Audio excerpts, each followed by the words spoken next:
What's up, guys? In this Q&A, we're going to be answering your questions about messenger marketing and how to grow an agency with chatbots. The first question that we got is from @Kieran22, and he says, what tools do you need to manage Facebook Messenger bots? The most important tool that you're going to need is called ManyChat.com. And this is the tool where you're going to build all of the information and the content people are going to consume inside of your chatbot, as well as host your chatbot list, right? We're creating an asset here very similar to email marketing platforms like Infusionsoft, Drip, ActiveCampaign. Maybe you use one of those. MailChimp even is an example of that, where ManyChat acts very similarly, where it allows you to host those campaigns and automation and content, but it also holds your chatbot list the same way that an email marketing platform hosts your email list. And a few other platforms that I'll mention here that you might want to look up are Dashbot.io for bot analytics, ShopMessage for cart abandonment, and Opt-in Monster for adding Messenger, which connects to ManyChat, to your website slide-ins and pop-ups.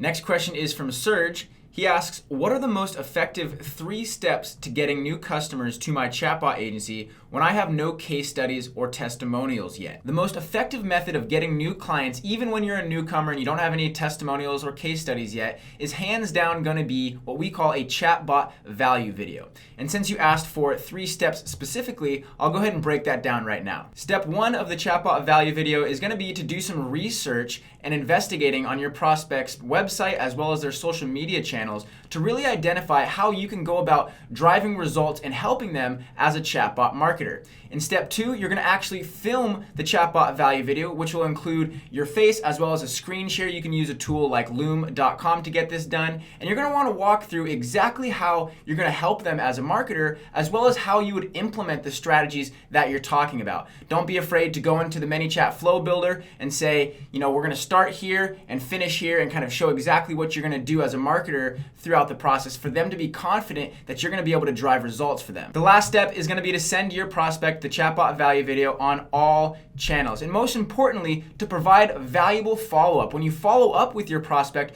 you want to make sure that you're not just following up with a, hey, did you get a chance to watch my last video, or something really general like that. You really want to provide some value. Maybe an article that's going to spark their interest into why they need to implement a chatbot right away. Or maybe a case study. And like you mentioned in your question, if you don't have a case study or maybe a client testimonial yet, that's perfectly okay. You can just Google Facebook Messenger business success stories, and it'll be one of the first tabs that pulls up. Facebook actually gives you a ton of case studies from successful clients on their website. Our next question is from Jerry, and he asks, in a client contract, who owns a chatbot and what do my fees cover?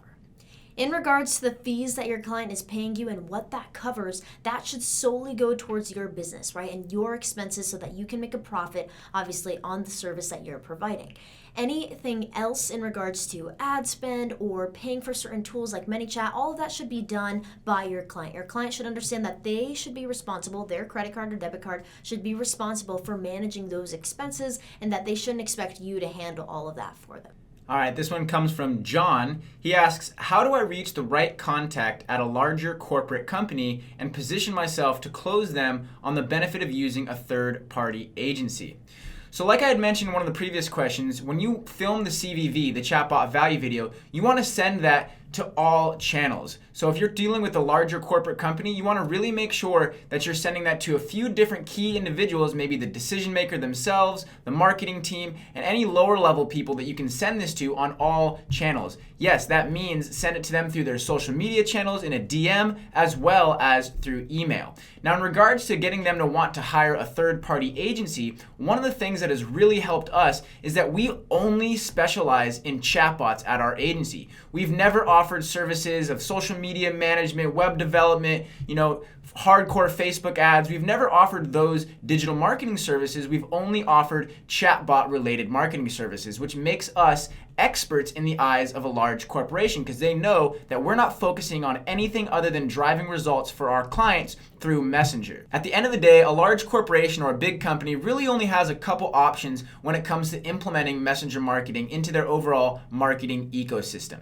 They can find an agency that they trust in their ability to be able to drive real results results through Messenger, or they can train their team, their marketing team in-house so that they feel confident enough that they can deliver those results. Either way, you as an expert chatbot marketer should be able to offer services to them because you know that you can deliver real results and ROI for that client. But also, if they want to train their marketing team in-house, you can offer them a consulting package where you come in and train their team and knowledge transfer and skill transfer everything onto their team so they feel confident in their team's ability to deliver the same results you would, but keeping everything in-house. Next question comes from Noland. He asks, if you're a one-person chatbot agency, what's a good goal to shoot for in terms of unique chatbot value videos shot and sent out on a daily basis to perfect clients? This one really comes down to how much work you as a solo owner are willing to put in on a day-to-day basis. When it was just the two of us, we were cramming in 16 to 18 hour long work days relentlessly. And I know a lot of you guys are gonna hear that and think like, that's crazy, you need to have a balance between work and life and all that stuff. But honestly, when we're in grind mode, there's nothing that we care more about than scaling and growing our agency. So when we were in that mode and it was just the two of us and I didn't have a sales team to help me out filming these chatbot value videos,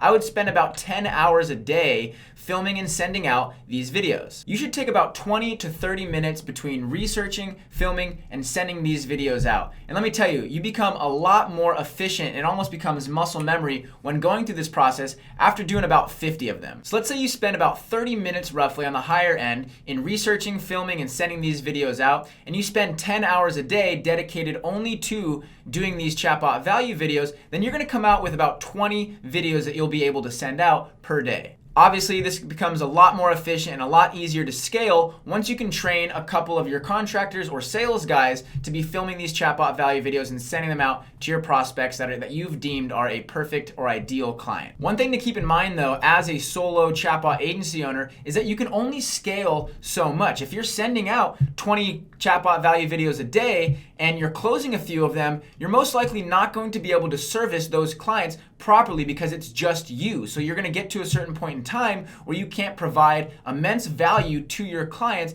as well as continuously fill up your pipeline. So at one point in time, you are going to have to bring on a team member, whether that be someone to help you out with the bot building so that you can spend all of your time filming chatbot value videos, or bringing on a salesperson so that you can handle all of the bot building and have that salesperson be pumping out these value videos for you. And our next question from Fiona is, what's the best type of bot to start with? Lead gen, FAQs, productivity, etc.